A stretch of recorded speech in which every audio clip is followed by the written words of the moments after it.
Bien, entonces, hoy día vamos a conversar sobre esta temática que está puesta en pantalla, que dice relación con el ligamiento, recombinación y mapeo genético.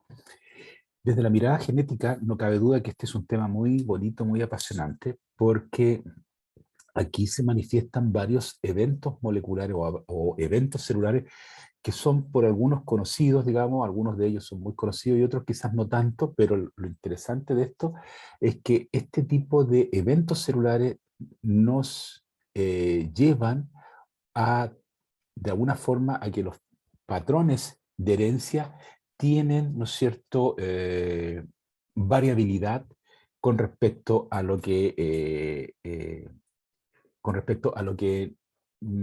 hemos estado conversando anteriormente. A ver, me explico. Aquí ustedes van a ver conceptos, ¿ya?, que probablemente algunos de ellos no los han visto, como por ejemplo ligamiento de genes, recombinación, entiendo que ya algo pueden haber visto en biología celular, ¿ya?, y mapeo genético, que también está muy ligado a lo que es ligamiento. Entonces, la recombinación, ¿ya?, que es un evento celular donde segmentos de cromosomas se combinan entre sí, ¿ya?, a través de un proceso que ustedes bien conocen llamado de crossing over, tal como se presenta ahí en la figura, ¿ya? Eh, es un evento extremadamente importante para cualquier especie porque este evento es el que te da la variabilidad de los individuos. Por eso me refería a de que los descendientes no necesariamente tienen que ser igual a los padres o a los parentales, ¿ya? Entonces, este concepto, junto a un concepto que nosotros tocamos en clase anterior y que yo después lo voy a volver a poner en el tapete, nos da, digamos, una idea de que la herencia de los caracteres se puede realizar bajo distintos mecanismos. Y vuelvo a insistir en lo que ya dije anteriormente. Cuando Mendel nos explica los patrones que él propuso, ¿no es cierto?, de cómo se heredaban los caracteres, ¿ya?, él estudió una forma de herencia y esa herencia tenía ciertas características, ¿ya? Ustedes solo se van a dar cuenta después de ver esta presentación de que aquí en esta idea los genes se heredan de una manera distinta a cómo se heredan en Mendel. Pero la pregunta es, ¿Mendel está equivocado? ¿Mendel está errado en lo que él está proponiendo? No, no está errado, solo que él explica un tipo de herencia.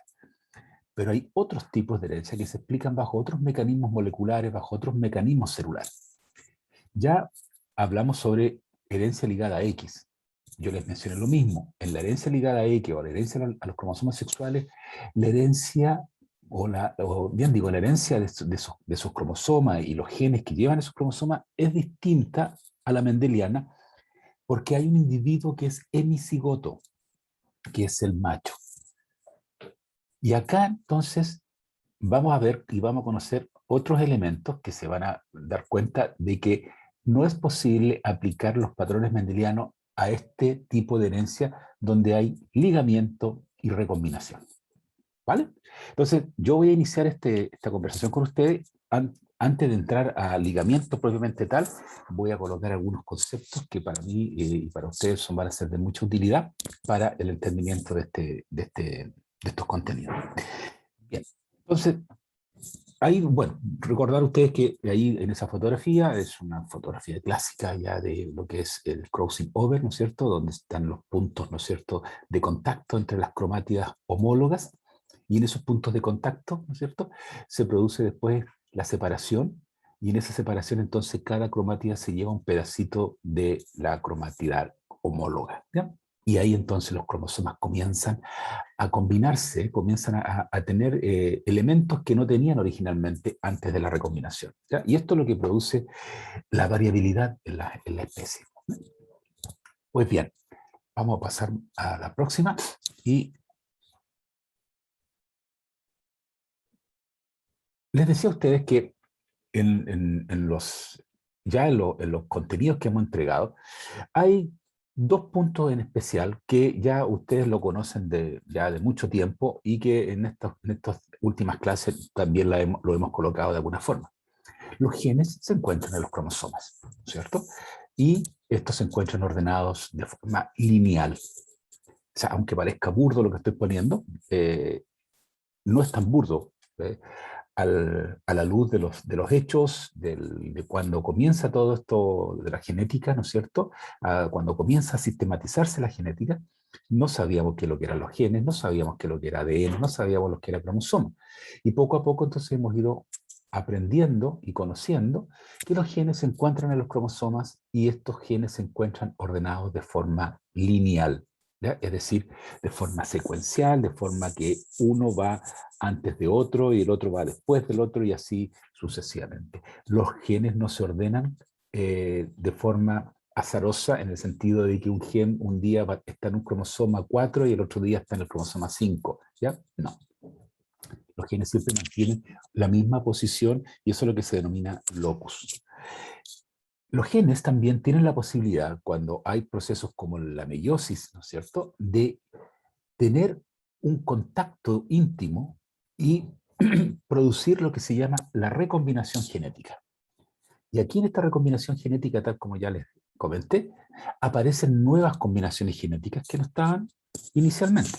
Entonces, ya este es un evento de variabilidad y que hace entonces que la especie se pueda ir perpetuando en el tiempo.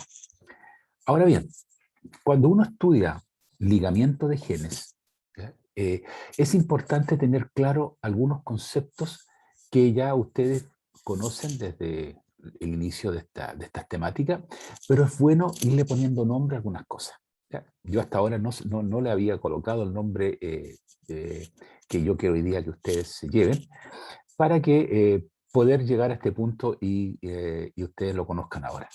Ahora bien, me explico. Cuando ustedes tienen un cruzamiento cualquiera, mendeliano, por ejemplo, ¿ya? Donde se les explicó que, como bien decía la figura en esa oportunidad, cuando tú cruzas dos variedades puras, toda la F1 va a tener el mismo fenotipo y el mismo genotipo. Entonces, si ustedes llevan su mirada a esta parte superior del cuadro, donde estoy moviendo el cursor, y miran entonces que en esta parte de la figura hay un cruzamiento entre dos variedades de semillas, en la cual cada una de ellas tiene la condición de ser semillas puras. Cuando digo puras es porque sus alelos son iguales. ¿Ya? Aquí abajo es un alelo homocigoto recesivo y el de arriba es un homocigoto dominante. Cuando se produce la segregación alélica, como siempre tienen que hacerlo, cuando hay un cruzamiento, se generan los gametos y estos gametos entonces tienen la posibilidad de fecundarse. Y la única posibilidad que tiene este gameto A minúscula es de fecundarse con este alelo, con este gameto A mayúscula y generar un individuo, 2N, que tiene esa constitución génica o genotípica, heterocigota. Y el fenotipo va a ser el fenotipo del alelo dominante. ¿Por qué? Porque hay presencia de un alelo dominante. En este caso, el alelo dominante va a ser amarillo. Por lo tanto, todas las semillas, usted puede tener 4.700 semillas y todas las semillas van a tener ese color amarillo. Y con seguridad, casi seguridad, va a tener ese genotipo. Pero usted es un experimentador, usted es un investigador. Usted lo que está viendo cuando hace un cruzamiento es solamente el color amarillo. Usted no está viendo el genotipo. Y eso siempre en un cruzamiento usted no lo ve, eso es lo que está oculto, lo que está escondido. Uno intuye debido al análisis que puede hacer, pero usted tiene que confirmarlo. Y para confirmarlo, la genética utiliza un procedimiento, que es el denominado cruzamiento de prueba. ¿Vale? Entonces, vamos a hacer un poquito de ficción. Usted tiene la información aquí en pantalla, pero haga cuenta que ese código que está ahí, usted no sabe. Usted no sabe si este individuo es amarillo. O sea, perdón, usted sabe que es amarillo. Perfecto. Pero como esta semilla es dominante, el amarillo se puede deber a que tenga una condición heterocigota, tal como lo muestro aquí abajo, ¿ya? O se puede ver a que tenga una condición homocigota dominante. No se olvide entonces que, según lo que nos explicó Mendel tiene dos posibilidades para que el alelo dominante se exprese: en su condición homocigota dominante o en su condición heterocigota. Usted necesita saber genotipo. Entonces la pregunta es, ¿será que esta semillita es homocigoto dominante o es heterocigota? Y ahí entonces, ante esa pregunta, usted debe realizar un cruzamiento de prueba. Y el cruzamiento de prueba consiste en lo siguiente. Siempre este individuo, el que usted está estudiando, lo enfrenta a su homocigoto recesivo. Siempre. Entonces, en este caso, el homocigoto recesivo tendría que ser una semilla verde. ¿Vale? Al hacer el cruzamiento de estos dos individuos, el individuo que es heterocigoto va a tener dos tipos de gametos. Y el individuo verde o homocigoto recesivo solamente va a tener un tipo de gameto porque no tiene variabilidad de gametos, o sea, de alelos. El alelo es el mismo. Entonces, ¿qué es lo que ocurre? Cuando usted hace el cruzamiento, se va a encontrar que su descendencia va a tener una relación fenotípica de 1:1 y una relación genotípica de 1:1. ¿Vale? Entonces, veamos ahora qué pasaría si su semilla original que usted está estudiando fuese homocigoto dominante. En este denominado cruzamiento de prueba, la enfrento a un homocigoto recesivo. Y si usted observa, y es capcioso y rápidamente muy intuitivo, se va a dar cuenta que este cruzamiento es igual al cruzamiento de arriba. Tengo una especie homocigota dominante y la cruzo con una especie homocigota recesiva.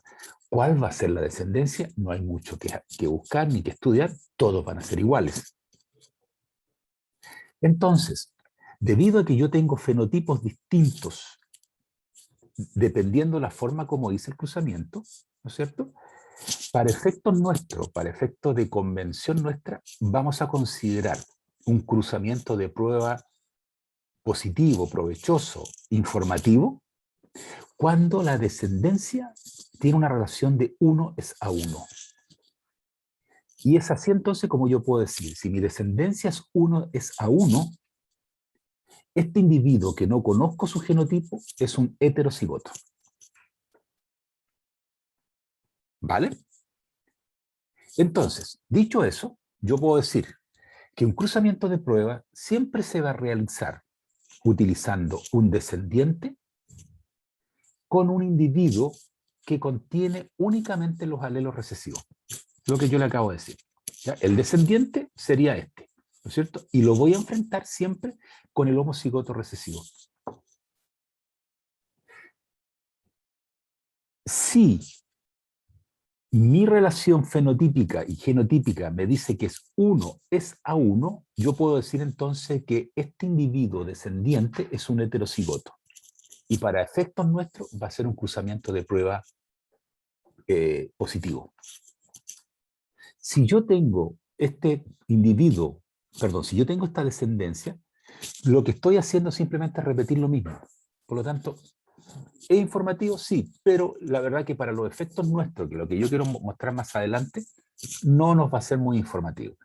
Por tanto, para un cruzamiento de pruebas se considera siempre que un heterocigoto se enfrenta a un homocigoto recesivo. Eso pónganlo como procedimiento. Cruzamiento de prueba, ¿ya? En la forma de dilucidar si un individuo que muestra un rasgo dominante es homocigoto o heterocigoto. ¿Ya? Pero para lo que queremos explicar hoy día, considérenlo siempre como un heterocigoto. ¿Vale? Entonces, esto es lo que se utiliza en genética muchas veces para el experimentador, para el investigador, cuando uno se encuentra con genotipos desconocidos. ¿Ya? O sea, no se olviden que lo que usted observa es fenotipo. Cuando usted ve una arveja, ve color. Cuando usted ve una mosca, como vamos a ver ahora, ¿no es cierto? Usted puede ver formas morfológicas, colores, distribución de las alas, en fin, hay un sinnúmero de condiciones, y eso es lo que usted está viendo. Pero la pregunta es ahora, ¿quién determina esa condición? ¿Ya? ¿Qué genotipo determina esa condición? Y ahí entonces está la magia de todo esto para poder entenderlo. ¿Vale? Bien. Vamos, sigamos más adelante. Por favor, si tienen alguna consulta, no, háganla, por favor. Tengo acá, voy a hacer un ejemplo de lo que es un cruzamiento de pruebas. Entonces, si un cruzamiento de pruebas, siempre voy a considerar un heterocigoto dihibridismo, trihibridismo, lo que usted quiera, pero un heterocigoto frente a un homocigoto recesivo. Como usted ya aprendió, siempre usted tiene que hacer segregación alélica o gametogénesis. Para lo cual entonces usted mira a este individuo, ¿cuántos gametos distintos puede tener este individuo? Este individuo, ya usted sabe, puede tener 4 gametos distintos. ¿Y cuántos gametos distintos puede tener este individuo? Solamente uno. Y aquí está. Entonces, los gametos son los que están aquí puestos en azul, ¿ya? La nomenclatura de los gametos, la nomenclatura genotípica, y estos entonces se van a ir combinando en un cuadro de Punnett, como el que voy a tratar de hacer aquí, en la cual la F1, ¿no es cierto? Voy a representar ahí los gametos, ¿no es cierto? Como son 4 los del heterocigoto, un cuarto, y el otro entonces, como es 1, el del homocigoto recesivo, se presenta como el que está. Yo hago la combinación, ¿ya? Y obtengo la siguiente descendencia. Si ustedes se están dando cuenta, es muy parecido a lo que obtuvimos con Mendel. ¿Ya? Es muy parecido a lo que obtuvimos con Mendel, para lo cual entonces, si el patrón, si la proporción fenotípica me dice que hay uno de esto, por uno de esto, por uno de esto y por uno de esto, yo puedo decir que estoy en una relación fenotípica de 1 es a 1 es a 1 es a 1, y eso entonces se condice con lo que Mendel nos explicaba en sus postulados. ¿Ya? Entonces, cuando usted en un cruzamiento de prueba continúa teniendo, no continúa, sino que usted obtiene una relación fenotípica de 1 a 1, usted puede decir que esto concuerda con la herencia mendeliana. ¿Vale? Pero ¿qué es lo que pasaría?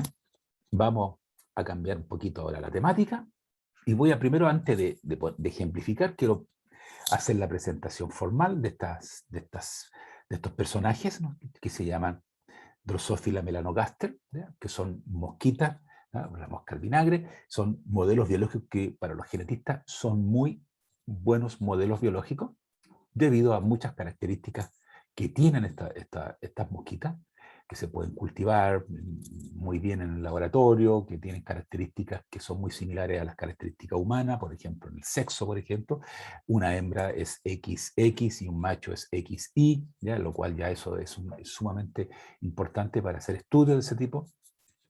Es un modelo en el cual la mosquita tiene un desarrollo corto, es decir, desde que sale el huevito hasta que se desarrolla y termina en un animal adulto, demora 10 días, una cosa como esa. Por tanto, no depende de una situación estacional, como le pasaba a Mendel, que dependía del verano o del invierno o de la primavera, ¿no es cierto?, para sus arvejas. En fin, tiene muchos elementos que son muy importantes y sobre todo que ella tiene alelos, ¿ya?, que permiten hacer estudios de mutaciones. O sea, las mosquitas estas son muy fácilmente mutables. Es decir, cuando digo mutables, porque yo puedo alterar alguna característica de este animalito. ¿Ya? Para efectos simplemente de reconocer sexo, si usted está viendo la mosquita de arriba y la de abajo, la mosca de arriba es un macho, mire el abdomen de ese macho y compárelo con la hembra que está abajo y mire el abdomen de esa hembra. Cuando yo digo abdomen me refiero a esta parte. ¿Ya? Si usted observa, el macho es mucho más corto, es más chatito, es más gordo, ¿ya? En cambio la hembra es más alargada y termina como una especie de punta, como que es más simétrico acá. Entonces, y aparte de eso tiene varias segmentaciones, como se denomina en rigor técnico, ¿no es cierto? Esas líneas negras que tiene son segmentaciones, en cambio el macho tiene menos segmentaciones. Aquí no se ve, pero el macho en sus patas delanteras, ¿ya? Si lo hubiésemos estado en el laboratorio, lo habrían visto, porque nosotros, hasta antes de la pandemia teníamos estas mosquitas, hoy día lamentablemente nuestros cultivos se nos fueron debido a que no pudimos mantener las mosquitas, pero esperamos recuperarlas nuevamente. Bueno, nosotros les pasábamos estas mosquitas a ustedes, y en lupa ustedes pueden ver algunas estructuras bien interesantes, y el macho tiene aquí arriba en sus patitas, ¿no es cierto?, una estructura que se llama peine sexual. Y esa estructura de peine sexual no es más que una especie de cepillito, ¿ya?, como un cepillito de dientes, por hacer la similitud, que le sirve al macho para sostenerse del abdomen o del cuerpo de la mosca cuando el macho copula a la hembra. No se olviden que estas moscas se copulan en vuelo, entonces hay que tratar de buscar estructura de que le permita al macho sostenerse, ¿ya? Porque la gravedad es para todo, hasta para los animales que vuelan. Entonces, eso es lo que ocurre. Aquí es una fotografía donde ustedes pueden ver claramente que este es un macho, el que está aquí adelante, y el que está aquí atrás es una hembra. ¿Ya? Y vean sus largas alas, tienen la característica de la drosófila que tiene unas alas muy largas, ¿cierto? Sus ojos son de un color rojizo, ¿ya? Bien fuerte, y insisto, las segmentaciones que tienen hacen que tengan, los diferencie, es como el dimorfismo sexual que yo les comenté en la clase anterior. Y aquí, por ejemplo, para que ustedes vean, este es un acierto del fotógrafo, ¿no es cierto? Aquí tengo una mosca macho que está, ¿no es cierto?, se está cruzando con una hembra, y para que ustedes vean que el órgano sexual del macho lo tiene en el abdomen, aquí, en el abdomen terminal.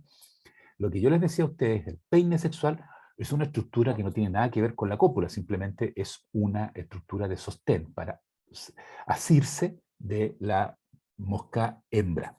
¿Ya? ¿Qué otra cosa interesante pueden tener estas mosquitas? Bueno, aquí les muestro una mosca mutante. Yo les decía a ustedes que las moscas pueden mutar fácilmente. Y una forma de ver una mutación es color de ojo. Si ustedes observan, este color de ojo es blanco. Y esta mutante se conoce con el nombre de white, de blanco en inglés. ¿Ya? Todas las mutantes, y aquí voy a hacer una salvedad, todas las mutantes que vamos a hablar siempre están en el vocablo inglés. ¿Ya? Entonces, esta es una mutación white. Compárenlo con los ojitos de estas otras dos mosquitas que están acá. Es rojo, ¿ya? Entonces, este es el normal, el rojo, es el wild type, como se dice, y el blanco es el mutante. Estas dos características están ligadas a X. La condición de color de ojo está ligada al cromosoma X, lo que antiguamente podría llamarse está ligada al sexo. ¿Qué otra característica interesante o mutante interesante que vamos a estudiar? Fíjate bien las alas. Esta es una mutante, ¿ya?, que se le conoce con el nombre de alas vestigial, ¿ya?, de vestigial wings, ¿ya? ¿Ya? Alas vestigial. Y estas alas vestigiales, ¿cierto?, compárala con las alas normales que tiene una mosquita, son completamente distintas. Entonces, estas moscas no vuelan, simplemente saltan ahí en el cultivo, ¿ya?, pero no pueden volar, ¿ya? Pero son reproductivas, ¿ya? Se pueden reproducir y van a transmitir esa mutación. Entonces usted puede estudiar cómo se transmite esa mutación, ¿ya?, y puede empezar a hacer muchos estudios. Bueno, este otro tipo de mutación, esta me interesa porque la vamos a ver. Este es un color de ojo púrpura. Mira el ojo como es de la mosca. La verdad que se dice que la mosca tiene miles de ojos, digamos, no es un solo ojo, digamos. Este es un color púrpura, purple, ¿ya?, y compáralo con ese color rojito que está ahí arriba, ¿vale? Entonces, este es un mutante. Todas estas mutantes tienen un carácter recesivo, lo digo desde ya. Todas las que le he mencionado, la white, la vestigial y la purple, son todas recesivas, ¿vale? Y otras más que probablemente vamos a mencionar en el camino. La ebony, por ejemplo, que es otra mutante muy conocida, es recesiva. Sigamos. Entonces, vamos a explicar brevemente lo que es la nomenclatura para indicar cuando yo quiero trabajar con mosquita, qué nomenclatura voy a utilizar. Mira, es un poquito distinta la nomenclatura cuando hace cruzamientos de mosca 1 con la que nos enseñó Mendel, que utilizaba letras mayúsculas y letras minúsculas. Aquí con las mosquitas vamos a utilizar un símbolo que indica el inicio de la palabra de la mutación, pero en inglés. Entonces, si es white, sería W. Si es vestigial, sería VG. Si es ebony, sería E. Si es yellow, que es una mutación en la cual la mosca es amarilla, completamente amarilla, sería Y, ¿no es cierto? Sí, Y, ¿ya? De yellow. Entonces, una nomenclatura que se utiliza es la siguiente. Cuando usted tiene E superíndice más y E superíndice más, usted tiene una mosca que se denomina mosca silvestre, mosca wild type, mosca si está estudiando una enfermedad, una mosca sana. Es una condición homocigota.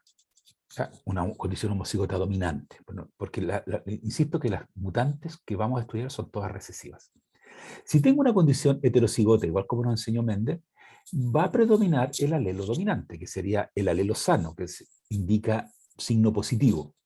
Entonces, esta es una mosca silvestre, wild type, pero portadora ¿de qué? De la mutación Ebony.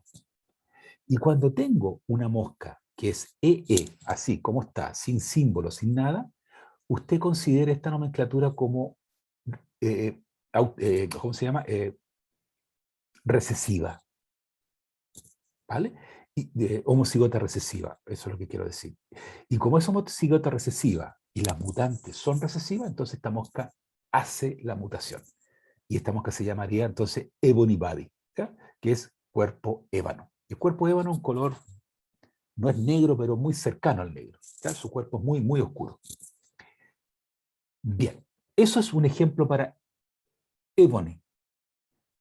En la misma situación, y aquí lo repito, pero solo que voy a utilizar ahora otra nomenclatura, o sea, otra simbología. La nomenclatura es la misma, solo que voy a cambiar las letras.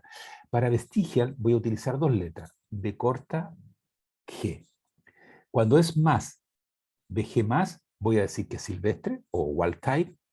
Si es en esta combinación, voy a decir que es heterocigota, por tanto sigue siendo silvestre, wild type. Y cuando estoy en esta condición, BG, BG, puedo decir entonces que esta mosca es vestigial, es mutante. Vestigial wing. ¿Vale? Entonces, anoten esto por favor, porque necesito ahora esto poder colocarlo en el contexto que vamos a hablar de ligamiento. ¿Ya? Vayan tomando apuntes para que vayan viendo que después cuando veamos las próximas diapos sepan qué significa entonces esas combinaciones de letras y símbolos positivos. Bien, vamos a continuar. Sigamos, ¿qué tengo acá? Ah, perfecto. Entonces voy a colocar un siguiente ejemplo cualquiera. Voy a hacer un hibridismo de estas mosquitas y voy a estudiar dos características de mutación. Aquí le puse cuerpo ébano y alas vestigiales. ¿Ya? Ebony body y vestigial wing. Perfecto. Como yo ya les dije a ustedes, y voy a partir desde el cruzamiento de prueba, un cruzamiento de prueba siempre se hace entre un heterocigoto frente a un homocigoto recesivo. Y uno se pregunta, ¿qué va a ocurrir en la descendencia? Si vamos a tener una proporción de 1:1 o vamos a tener otras proporciones. ¿Vale? Entonces, aquí tengo claro, voy a estudiar dos características. La característica Ebony, estoy en una condición heterocigota. Aquí yo tengo una rayita que lo que quiere simular es un cromosoma simplemente. Y acá tengo vestigial, ¿ya? Y que también tiene una rayita para simular que es un cromosoma. Uno tiene el alelo wild type y el otro tiene el alelo mutado. Por lo tanto, esto es un heterocigoto. Y para el vestigial lo mismo. Lo enfrento al homocigoto recesivo, que en este caso sería un doble mutante. ¿Por qué doble mutante? Porque tiene la característica Ebony y vestigial. ¿Vale? Entonces, aplico el mismo procedimiento que apliqué en el ejemplo anterior, ¿ya? Y segregación alélica. Ahí está la segregación alélica, ya me adelanté un poco porque ya puse el cuadro Punnett, pero aquí está la segregación alélica para el individuo heterocigoto. Como tengo dos heterocigotos, tengo que tener 4 gametos. Aquí está representado. ¿Ya? Un cuarto, un cuarto, un cuarto, un cuarto. En esas combinaciones genotípicas. Y este individuo solamente puede tener la posibilidad de generar un solo gameto, que está acá. Entonces, al hacer la combinación, mira lo que ocurre. Tengo eso.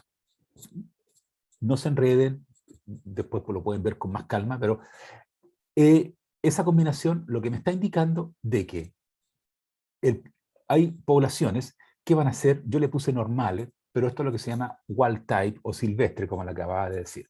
¿Ya? ¿Por qué? Porque el individuo es heterocigoto, este genotipo, si usted observa, es igual al genotipo parental, es igual. ¿Ya? Entonces, estos individuos son normales, son wild type. Perfecto. Vamos a este último que está acá para hacer la diferencia. Si ustedes se fijan, este individuo o esta población de individuos tiene un genotipo que es igual al otro parental, que sería el homocigoto recesivo. ¿Estamos? aparecen estos individuos. Vestigial, Ebony y Ebony Vestigial, que ya lo mencioné. Si usted observa en estos individuos, donde estoy moviendo el cursor de los vestigial, ¿por qué se llaman vestigial? Porque este individuo tiene sus dos alelos mutados para la condición vestigial, por lo tanto, va a tener la mutación. ¿Ya? Y como para la condición Ebony, él es sano, no se menciona. No tengo para qué mencionarlo. Uno siempre menciona la característica anómala que tiene el individuo. ¿Ya? Yo no digo este individuo es vestigial y tiene color normal. No. Simplemente digo que es vestigial. Acá, en cambio, este individuo es ebony, que el ebony, insisto, es el color del cuerpo. ¿Ya? Es un color oscuro, que no es normal en las drosofilas, porque el color, ya ustedes lo vieron, el color es un café, un café claro, diría yo, como un café con leche. ¿Ya? Entonces, ese ebony, esa condición EE, me está diciendo que es un homocigoto recesivo, y esta condición VG más VG me está diciendo que es heterocigota. Y como es heterocigota, predomina la característica dominante, que es la característica sana. Por lo tanto, él tiene alas normales, pero tiene un color de cuerpo ebony. Para efectos fenotípicos, él es ebony. Y en cambio, este individuo tiene ambas mutaciones, ebony y vestigia. ¿Vale? ¿Qué es lo que ocurre acá? Mira, esto fue un experimento que se hizo, yo no estoy inventando, esto fue, lo saqué, me recuerdo, lo saqué de un libro, esto de un genética, un libro de genética de Anthony Griffiths, que está dentro de los libros que están en el programa de la asignatura, y en ese libro había un ejemplo, ya que lo encontré interesante y lo puse tal cual para no alterar los resultados. Y en este cruzamiento, porque esto fue un cruzamiento que se realizó, se obtuvieron 230 individuos normales, 201 vestigiales, 252 ebony y 217 ebony vestigiales. Desde una mirada genética, esto es una relación 1 es a 1 es a 1 es a 1. ¿Vale? Sí, usted me puede decir, no, que 230 no es igual que 201. Sí, matemáticamente no es lo mismo. Pero genéticamente esto lo consideramos en una relación 1 es a 1. ¿Por qué? Ya se van a dar cuenta cuando no es una relación 1 a 1. Entonces, ¿qué podemos decir de este resultado? Que aquí se respetan los patrones mendelianos. Entonces, cuando yo cruzo una mosca que tiene alelo recesivo para la condición ebony y para la condición vestigial, mi descendencia va a tener una proporción fenotípica de 1 a 1 y va a estar de acuerdo con todos estos postulados mendelianos, y la predicción mendeliana se va a validar. ¿Estamos? Entonces, por favor, recuerden este cruzamiento, recuerden que hicimos un cruzamiento ebony-vestigial y Mendel se validó. ¿Vale? ¿Qué más puedo decir de esto? Sí, puedo decir dos cosas aquí. ¿Ya? Si ustedes observan, aparecen dos fenotipos, vestigial y ebony, una población de vestigial, de moscas vestigiales, y una población de ebony, que no es un fenotipo que estaba en los padres, aquí arriba. Son fenotipos nuevos, tal como ocurrió en la tercera ley de Mendel cuando estuvimos hablando de la distribución independiente. Y yo les decía a ustedes que como los alelos se combinan al azar y se distribuyen de forma independiente, esas combinaciones al azar, como el nombre lo dice, son randómicas. O sea, uno se puede unir con cualquiera. Y en esa unión pueden aparecer combinaciones genotípicas que producen fenotipos distintos. Y aquí entonces está ocurriendo eso. Y por eso entonces que aparecen poblaciones que tú no esperabas, porque tus padres o eran normales o eran doble mutantes, como los que están en los extremos, aquí y acá.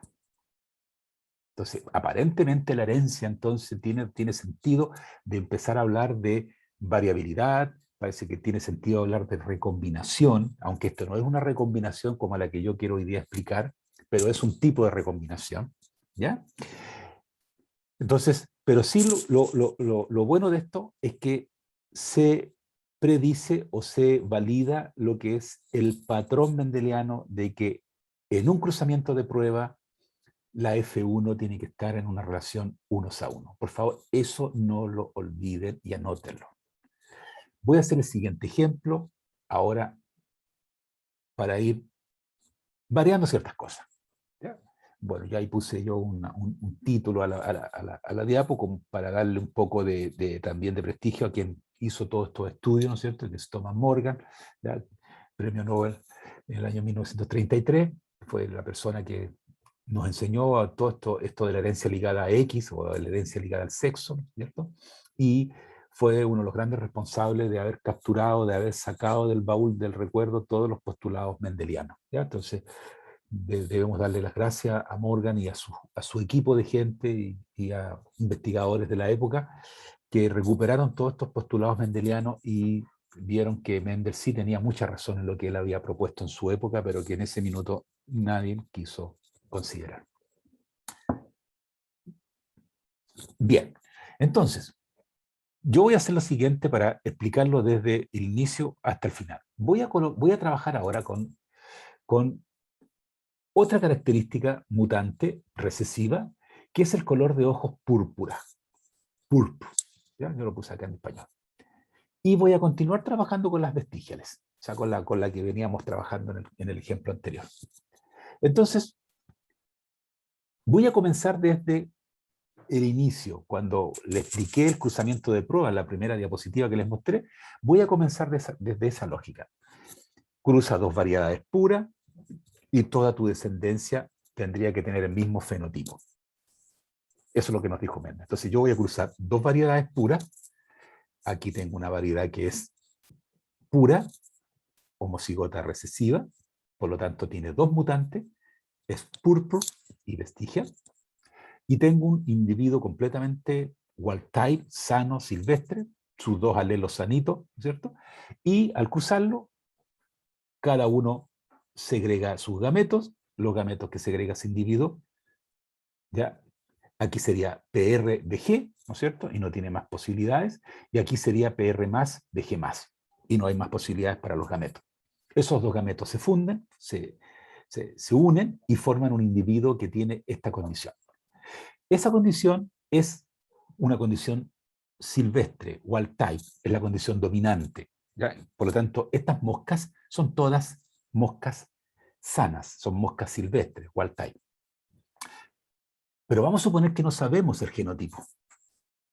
Entonces, ese genotipo que ustedes están viendo en pantalla no lo sabemos. Entonces, el procedimiento genético es decir, ok, si tú no sabes el genotipo, crúzalo con un homocigoto recesivo. ¿Ya? Y si tu descendencia es unos a uno, tú puedes decir, este individuo es heterocigoto. ¿Estamos claros? Entonces, hagamos eso. Lo mismo que hicimos en los ejercicios anteriores. Esa figurita la ven ahí con calma porque en el fondo cómo se distribuyen los alelos, ¿ya? Para que ustedes lo vayan conociendo. ¿Ya? Bien, sigamos. Entonces, ¿qué es lo que voy a hacer en esta diapositiva? Voy a cruzar este individuo que no le sé el genotipo, ¿ya? Que no le sé el genotipo, y lo voy a cruzar con un individuo que es homocigoto recesivo, es decir, un doble mutante, nuevamente. Y los cruzo. Hago la segregación alélica, ya voy a colocar el cuádruplo inmediatamente, y al individuo que es heterocigoto va a tener cuatro gametos distintos, aquí están, y el individuo que es doble recesivo, está acá su alelo. Hago ese mismo procedimiento anterior. Combino, ahí están las combinaciones. Si usted lee los genotipos de cada una de estas combinaciones que están pusimos en una proporción de un cuarto, un cuarto, un cuarto, ¿no es cierto? Se va a dar cuenta que cada uno tiene. El primero, el de la izquierda, es silvestre, ¿ya? Wild type. El segundo, usted está viendo que tiene un par de G mutante, recesivo, por lo tanto, esta es una mosca vestigia. El siguiente es una mosca púrpura y el último es púrpura vestigia. Perfecto. Como esto fue un experimento que se hizo, ¿ya? Y se obtuvieron resultados, mira los resultados que se obtuvieron cuando se hizo el conteo de las moscas después que estas mosquitas se cruzaron. Plop. No sé si le llama la atención lo que acabo de mostrar. Claramente aquí, entonces, hay una distorsión de lo que es la predicción mendeliana. No se cumple el unos a uno. O sea, si ustedes observan, la primera población y la última población tienen prácticamente una población 10 veces mayor que estos que están aquí al medio. ¿Qué pasó? ¿Qué ocurrió si hice el mismo procedimiento que hice con Ebony Vestigial? Si ustedes recuerdan el ejercicio anterior, que trabajamos con Ebony y Vestigial, dos mutantes también de moscas. Hice el mismo procedimiento y me encontré con que en Vestigial Ebony la predicción mendeliana es 1 a 1. Pero cuando trabajo con púrpura Vestigial, la predicción mendeliana es diferente. Plop. La predicción mendeliana es diferente a 1 a 1 a 1. Por lo tanto, no cabe dentro de lo que es los postulados mendelianos. Entonces aquí ya me estoy acercando a lo que yo quiero explicarles hoy día. Si ustedes observan el genotipo de estos individuos, es igual al genotipo del heterocigoto o del uno de los parentales acá. Y si observan este otro, es el mismo de acá. ¿Qué es lo interesante? Se encuentran en mayor cantidad en la población. Están por sobre 10 veces fácilmente lo que son las otras poblaciones.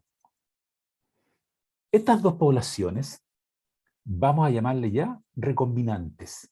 Son fenotipos nuevos. No los teníamos estos fenotipos cuando comenzamos los cruzamientos. ¿Ya? No los teníamos. Entonces la pregunta es, wow, ¿qué está pasando acá? Uno puede decir, sí, los alelos se distribuyen al azar, por lo tanto pueden aparecer fenotipos nuevos. Perfecto. Pero para Mendel, ese fenotipo nuevo iba a aparecer en una cantidad igual a los wild type, a los silvestres, como ocurrió con Ebony Vestigial en el anterior cruzamiento. Entonces, aquí vamos a colocar ya un concepto que después lo vamos a explicar de nuevo, que vamos a decir que cuando estos genotipos, el primero y el último acá, que son muy parecidos genotípicamente a los padres, a los que iniciaron este cruzamiento de prueba, cuando están ellos en mayor cantidad en la población, vamos a decir que estos genes están acoplados. Es decir, que púrpura y vestigial están acoplados. El estar acoplado, la explicación es como decir que los genes dominantes andan juntos, andan pegados. Eso lo van a entender un poquito más adelante. ¿Ya? Sigamos. A ver, por favor, si alguien tiene una consulta, estoy abierto a recibirla. Profesor, Dígame, yo tengo una consulta. dígalo. Entonces, en proporción genotípica, estaría bien decir que es 1 a 1 a 1, ¿cierto? En esta no. Si usted ¿No? observa aquí, genotípicamente no hay una relación, perdón, fenotípicamente no es 1 a 1 a 1. Genotípicamente sí. Ah, ya. Genotípica, porque usted ve que Sí. este genotipo de un cuarto, este un cuarto, un cuarto y un cuarto. Pero el fenotipo no. La Entonces, si me proporción preguntaran fenotípica, cuál es sí, la proporción genotípica, ¿cómo la respondo o la represento? así nomás. Usted dice que no avala o no predice la proporción fenotípica mendeliana que es 1 a 1 a 1. Es distinta a la relación 1 a 1 a 1. Es diferente. ¿Ya? Porque Ah, aquí ya, ok. usted puede decir, estoy 10 es